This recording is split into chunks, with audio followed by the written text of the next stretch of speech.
Hello tout le monde. Bon, aujourd'hui c'est parti pour une nouvelle vidéo rangement, nettoyage et un petit peu remise à zéro de la maison.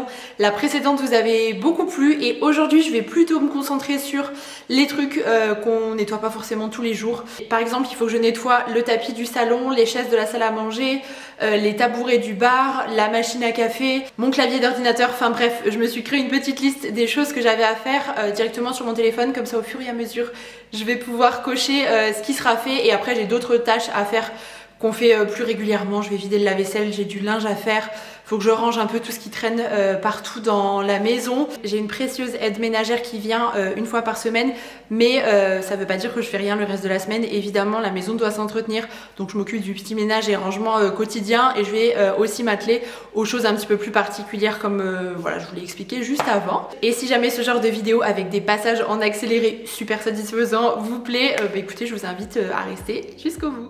Bon, je m'attaque dans un premier temps à la cuisine, donc je vais ranger un petit peu tout ce qui traîne, notamment la vaisselle qui traîne dans l'évier puisque j'avais clairement eu la flemme de la faire la veille au soir. Donc je débute tout d'abord par vider le lave-vaisselle, je remets tous les petits éléments à leur place. Et j'en ai aussi profité pour nettoyer les contours du lave-vaisselle. Vous savez, il y a des saletés qui ont tendance à s'accumuler à cet endroit-là. Et je repoussais ce truc. Donc là, je suis contente que ça soit fait. Je l'ai simplement fait avec une lavette avec de l'eau chaude et du savon noir, tout simplement. Et ensuite, je re-remplis le lave-vaisselle avec ce qui traînait dans l'évier.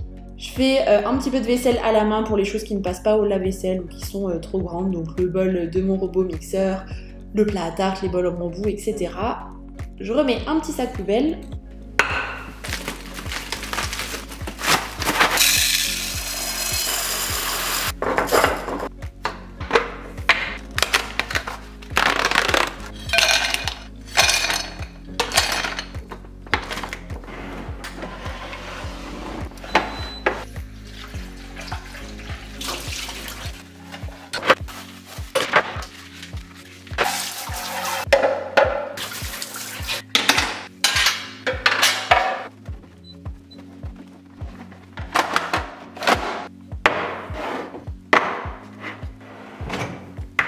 La machine à café est toute propre. Maintenant, je vais plier et puis ranger ces chiffons de ménage qui étaient sur le plan de travail. Donc, je remets tout ça dans les petits bacs dans la buanderie.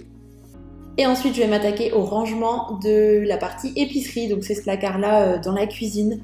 Franchement, quand j'avais rangé le cellier, j'avais un peu tout bazardé comme ça rapidement. Et là, il est temps de remettre de l'ordre. Donc, j'ai fait un panier par catégorie. C'est un petit peu mon garde-manger avec les choses de réserve, si vous voulez, qui sont sur les étagères. Donc voilà, j'ai un panier pour les compotes, un panier pour les épices, le petit stock de sucre, farine, pâtes, etc. Et je continue ensuite avec le côté sucré. Donc dans ce tiroir, on range tout ce qui est pâte à tartiner, confiture, miel, les petits biscuits, le chocolat, les choses pour la pâtisserie. Et il n'y avait vraiment plus aucune organisation, ça méritait un bon petit coup de nettoyage aussi. J'ai retiré les choses qui n'étaient plus ok et j'ai bien catégorisé avec ces petits rangements en plastique, c'est toujours super pratique pour organiser l'intérieur d'un tiroir. Je place les bocaux à l'avant puisque c'est ce dont on se sert le plus souvent en fait pour que ça soit bien accessible et voilà le après, c'est quand même nettement mieux.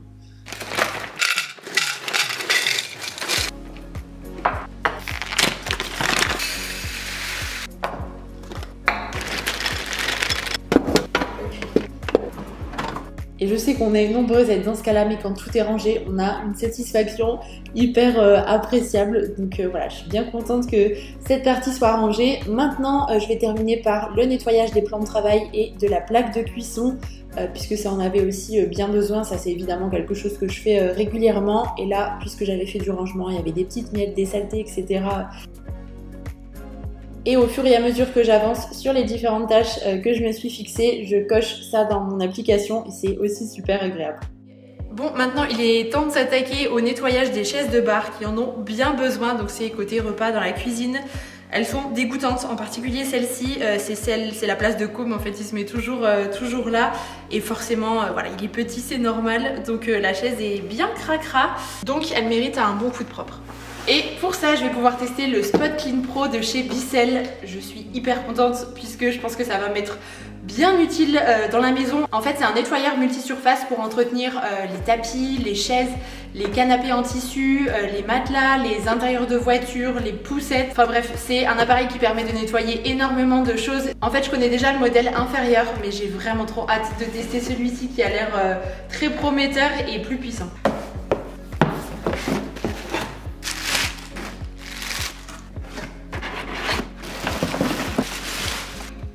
Donc voilà la bête, deux brosses, une qui est relativement large comme celle-ci et une qui est plus petite selon les zones, je pense, que vous souhaitez nettoyer.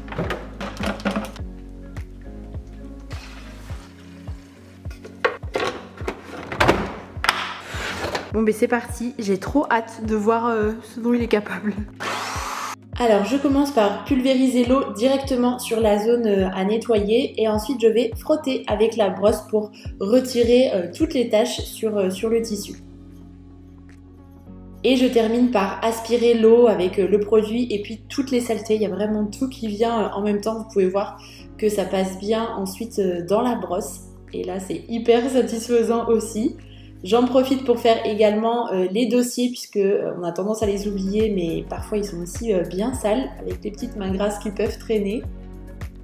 Bon ça y est, je viens de terminer les chaises du bar, elles sont encore un petit peu humides, je vais les laisser sécher mais elles sont impeccables. La machine a vraiment retiré toutes les taches et puis même un petit peu, vous savez, la saleté qu'on voit pas forcément. Là ça fait quand même 1 an qu'on a les chaises, donc un bon nettoyage comme ça en profondeur était vraiment le bienvenu. Parfois la saleté est un peu invisible si vous voulez et là pour le coup le Bicel a vraiment tout retiré. Bon, tant que je suis dans ma lancée, je vais en profiter pour faire les chaises de la salle à manger aussi.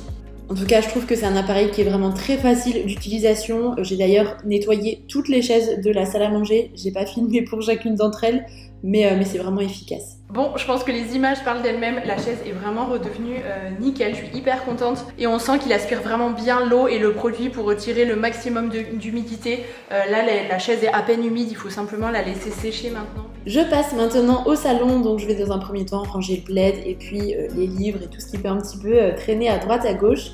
Je remets aussi les housses sur le canapé que j'avais retiré la veille et puis nettoyer. Donc que ça soit sur les coussins, sur les assises du canapé. J'ai également donné un petit coup d'aspi sous les assises du canapé et j'ai fait de même avec le tapis. Bon, maintenant je vais m'attaquer au nettoyage du tapis puisqu'il en a besoin, il a vraiment perdu de l'éclat. On le voit notamment au niveau des zones où on passe le plus souvent. Ici c'est déjà bien plus gris que dans le coin par exemple sous la table là-bas. J'avais utilisé la petite brosse pour les chaises puisque c'était plus adapté, mais là comme le tapis est relativement grand, on va passer à la brosse la plus large. Et je procède encore de la même façon, je pulvérise l'eau, ensuite je frotte avec la brosse pour bien enlever toutes les petites saletés, les impuretés accumulées et ensuite j'aspire l'excédent d'eau avec le produit. Et pour terminer, le siège auto de mon fils avait vraiment besoin d'être nettoyé, donc j'ai déjà aspiré les petites miettes saletés qui traînaient et ensuite je me suis servi du Bicel et vous allez voir que le avant-après est incroyable, le siège est redevenu impeccable, on a l'impression qu'il est totalement neuf. Ça a tout retiré, pourtant il y avait des taches un petit peu collantes, des choses qui avaient coulé, etc. Ce qui est génial avec ce modèle, c'est qu'il comporte 2 réservoirs XL qui sont séparés. Donc il y en a un pour l'eau propre et un pour l'eau sale, pour vraiment éviter la pollution secondaire. Et vous pouvez voir au vu de la couleur de l'eau que la machine a vraiment bien fonctionné.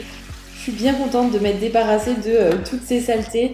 Et comme vous pouvez le voir, le Bicel n'est pas trop encombrant. C'est une machine qui est quand même assez compacte. Je la range facilement dans le cellier avec le seau.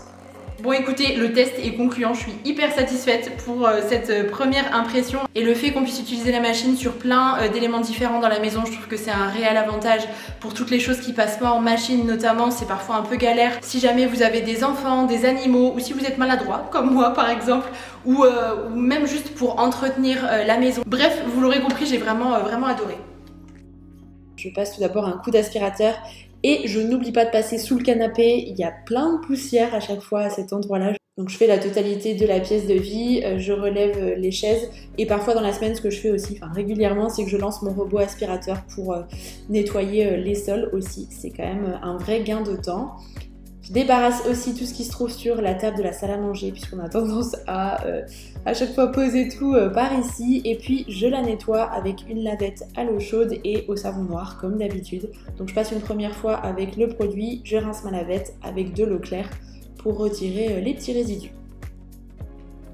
Bon, il semblerait qu'on soit ok pour le rez-de-chaussée, c'est déjà ça de fait. Maintenant on va passer à l'étage, mais il y a quand même un peu moins de boulot, donc c'est parti. Bon, je me dirige dans la buanderie pour m'occuper un petit peu du linge puisqu'il y avait des machines en attente. Donc je vais tout d'abord lancer une machine de foncer. Ces paniers là sont vraiment bien pratiques puisqu'ils sont séparés en deux. D'un côté je mets le clair, d'un côté je mets le linge couleur foncé.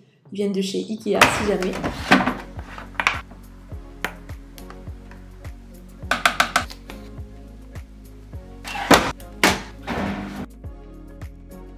Et ensuite, je vais plier tout le linge qui se trouve dans le panier. C'est quelque chose que j'aime bien faire, soit en écoutant un podcast, soit en regardant une vidéo YouTube par exemple.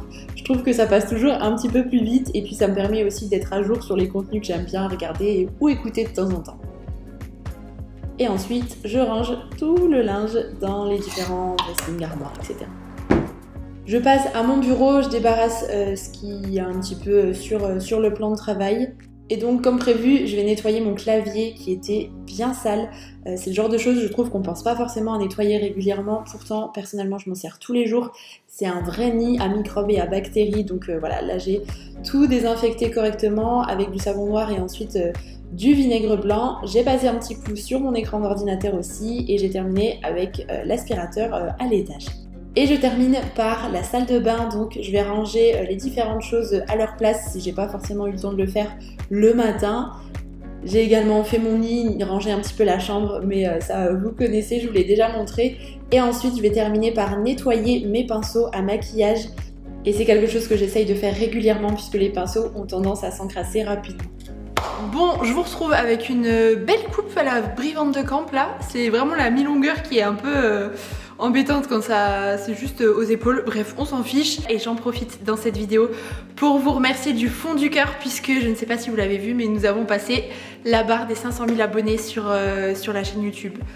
C'est complètement fou. Vraiment, je sais pas trop quoi vous dire si ce n'est un immense merci du fond du cœur. Vous êtes là, vous répondez présent à chacun des projets que je peux mettre en œuvre au quotidien par le biais de vos messages qui sont toujours hyper adorables. Bon, il y a aussi quelques messages pas très cool, mais écoutez, je les oublie parce que dans la globalité, voilà, j'ai la chance d'avoir une communauté qui est vraiment très bienveillante. Ça va faire 11 ans le 4 décembre que j'ai lancé ma chaîne YouTube et j'aurais pas imaginé du tout arriver à 500 000 abonnés un jour.